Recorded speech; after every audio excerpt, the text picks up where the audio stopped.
رسول پاک صلی اللہ علیہ وسلم اسی لیے تشریف لائے تھے دنیا میں. فرماتے ہیں انما بعثت لاتمم مکارم الاخلاق، میں دنیا میں اسی لیے بھیجا گیا ہوں تاکہ میں تم لوگوں کو اعلیٰ درجے کے اخلاق سکھاؤں. اعلیٰ درجے کے اخلاق سکھانے کے واسطے آپ تشریف لائے تھے. ایک حدیث میں آتا رسول پاک صلی اللہ علیہ وسلم نے ارشاد فرمایا کہ قیامت کے دن جب نامہ اعمال تولے جائیں گے، ہمارے اعمال جب تولے جائیں گے قیامت کے دن، تو اس میں سب سے زیادہ جو وزنی عمل ہوگا وہ انسان کے اچھے اخلاق ہوں گے. نماز کو نہیں فرمایا، روزے کو نہیں فرمایا، حج کو نہیں فرمایا، اچھے اخلاق کو فرمایا. اچھے اخلاق جس کے ہوں گے وہ اس کا وزن جو ہے اس کے وزن سے اس کا پڑا ترازو کا جھک جائے گا. سب سے وزنی عمل بتایا گیا اچھے اخلاق کو. تو ہمارے اخلاق کو درست رکھنا یہ بہت ضروری ہے. ہماری ذات سے کسی کو تکلیف نہ پہنچے. اگر کسی نے کوئی بات کہہ دی ہم کو، کوئی گالی بک دی ہم کو، کسی نے ظلمن ہم کو ناحق مار دیا جی، تو ہمیں بھی بدلہ لینے کا حق ہے. لیکن بدلہ اسے کہتے ہیں جس میں برابری ہو، مساوات ہو. اگر برابری ہے تو بدلہ ہے، اگر اس پہ پھر زیادتی ہو گئی بدلہ لینے میں تو پھر ہم ظالم ہو جائیں گے اور وہ مظلوم ہو جائے گا.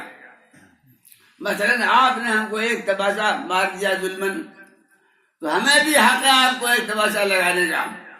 ہماری شریعت میں اعتدال ہے، سختی نہیں ہے. حضرت موسیٰ علیہ السلام کی شریعت میں بہت سختی تھی، حدیثہ علیہ السلام کی شریعت میں بہت نرمی تھی جی، لیکن ہماری شریعت میں بہت اعتدال. لیکن ایک بات میں عرض کرتا ہوں آپ سے، آپ غور سے سنیے گا. میں نے آپ کو بتایا کہ بدلہ اسی کو کہتے ہیں جس میں برابری پائی جاوے. آپ نے جس طاقت کے ساتھ مجھے تماشا مارا ہے، اگر میں نے اسی طاقت کے ساتھ آپ کو تماشا لگایا تو یہ بدلہ صحیح ہو جائے گا. لیکن بتائیے آپ ٹھنڈے دل سے آپ غور کر کے بتائیے کیا ایسا ممکن ہے ہمارے لیے کہ اگر ہم آپ کے تماشے سے کے بدلے میں ہم تماشا لگاتے ہیں، چونکہ آپ نے ہم کو تماشا مارا ہے، ہمیں غصہ آ گیا، تو غصے میں ہمارا حال یہ ہوتا ہے کہ آپ نے تو ایک تماشا ہمیں مارا اور ہم نے آپ کو 4-5 رسید کر دیے. یہ بدلہ نہیں ہوا، یہ ظلم ہوا، ہماری طرف زیادتی ہو گئی.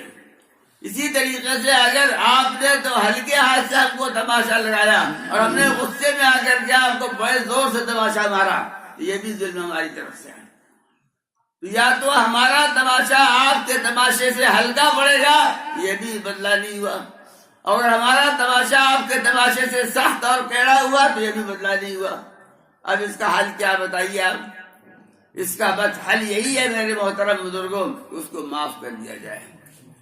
وَالْكَاظِمِينَ الْغَيْظَ وَالْعَافِينَ عَنِ النَّاسِ. اللہ نے قرآن پاک میں ایسے لوگوں کی تعریف بیان فرمائی ہے جو لوگ غصے کو پی جاتے ہیں اور لوگوں کو معاف فرما دیتے ہیں. وہ بڑے نیک لوگ، بڑے اچھے لوگ، اللہ نے تعریف کی ان کی. اللہ کے رسول سرکار دو عالم صلی اللہ علیہ وسلم کا ارشاد ہے کہ جو شخص تم پر زیادتی کرے، جو تمہارے ساتھ بھلائی کے ساتھ برائی کے ساتھ پیش آئے، تم اس کے ساتھ بھلائی کے ساتھ پیش آؤ، اس کے ساتھ بھلائی کے ساتھ پیش آؤ. اور جو تم پر ظلم کرے اس کو معاف کر دو. جو تم سے تعلق قطع کرے تم اس سے تعلق جوڑو، اور جو تم پر ظلم کرے اس کو معاف کر دو. اور جو تمہارے ساتھ برائی سے پیش آئے اس کے ساتھ بھلائی اختیار کرو. یہ ہے رسول پاک صلی اللہ علیہ وسلم کی تعلیم. اور میرے محترم بزرگوں، رسول پاک صلی اللہ علیہ وسلم نے ایسا کر کے بھی دکھایا. جب تک مکے میں تھے رسول پاک صلی اللہ علیہ وسلم ہجرت سے پہلے قلیل تعداد میں مسلمان تھے، تھوڑی تعداد میں مسلمان تھے، تو کفار مکہ بہت ستاتے تھے آپ کو، آپ کے صحابہ کرام کو بے حد ستایا، کوئی کسر نہیں اٹھا رکھی تھی. اتنا ستایا کہ اللہ تعالیٰ کی طرف سے آپ کو حکم ہوا کہ آپ مکہ چھوڑ کر کے مدینہ تشریف لے جائیں. وہاں گئے اور آپ کے صحابہ کرام بھی تشریف لے گئے ہجرت کر کے. پھر کچھ دنوں کے بعد مسلمانوں کی تعداد اتنی بڑی کہ 10,000 کی تعداد مسلمانوں کی ہو گئی مدینہ منورہ۔ تو آپ تشریف لائے، پھر 10,000 لوگوں کو لے کر کے مکہ مکرمہ۔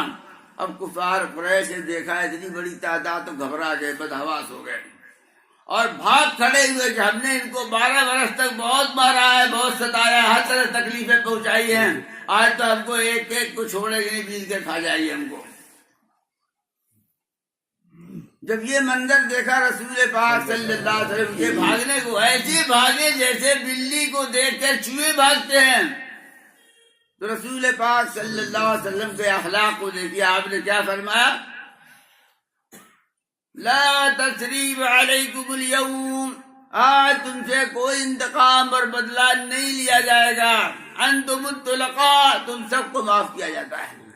جو تم نے 12 برس تک ہم کو ستایا ہے، ہم سب کو معاف کرتے ہیں۔ یہ تھے آپ کے اعلیٰ اخلاق۔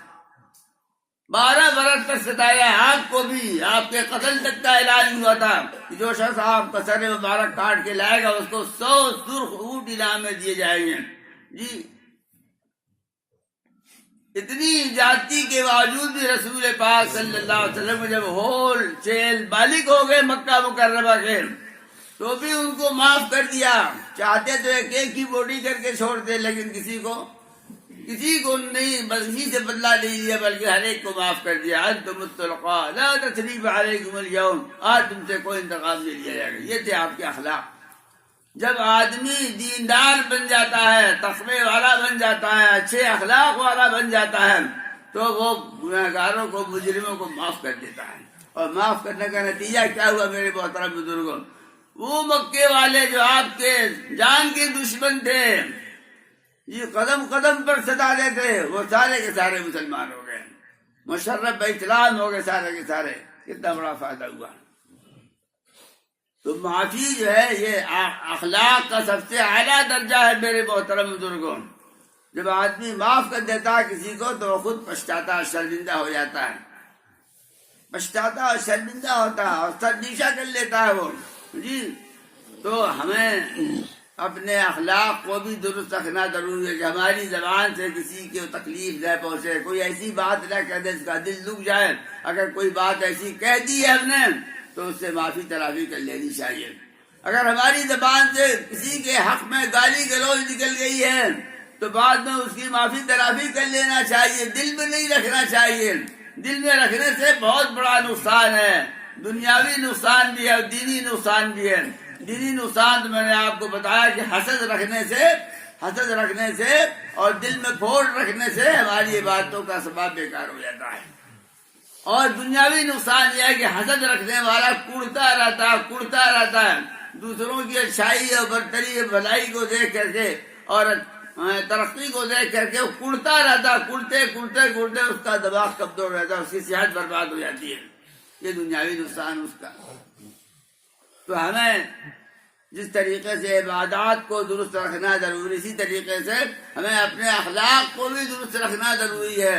رسول پاک صلی اللہ علیہ وسلم نے حضرت عبداللہ ابن عمر سے فرمایا تھا کہ تم سے ہو سکے تو صبح سے شام تک ایسی زندگی گزارو کہ تمہارے دل میں کسی کی طرف سے کھوٹ نہ آئے، اور پھر شام سے صبح تک ایسی زندگی گزارو کہ تمہارے دل میں کسی کی طرف سے کھوٹ نہ آئے۔ ایسا دل صاف رکھنا چاہیے۔ یہ فرمایا رسول پاک صلی اللہ تعالی وسلم نے حضرت عبداللہ ابن عمر رضی اللہ تعالیٰ عنہ کو۔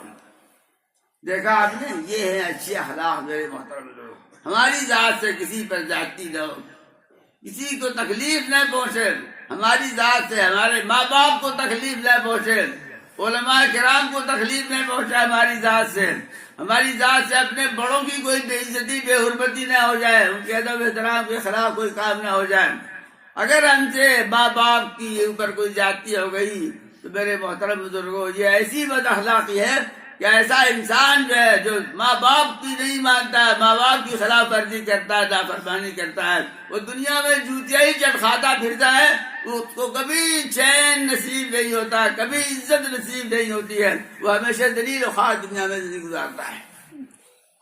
اپنے علماء کرام کی جو برائیاں بیان کرتا ہے، جی ان کی جو برائیاں بیان کرتا ہے، ان پر تنقیدیں کرتا ہے، تو ایسے لوگوں کا حال بھی یہ ہے کہ ان کی اولاد کبھی نہ حافظ قرآن بنتی ہے، نہ کبھی دیندار بنتی ہے، نہ کبھی علم والی بنتی ہے، محروم رہتی ہے، منحوس لوگ ہوتے ہیں ایسے لوگ۔ اور بسا اوقات بڑے آگے بڑھ کر کے علماء کرام پر تنقیدیں کرتے ہیں تو اندیشہ ہوتا ہے کہ مرنے کے وقت ان کو کلمہ بھی نصیب نہیں ہوتا ہے۔ اسے بہت ڈرتے رہنا چاہیے، کیونکہ یہ علماء کرام حضرات انبیاء کے وارث ہیں، ان کی جانشین ہیں۔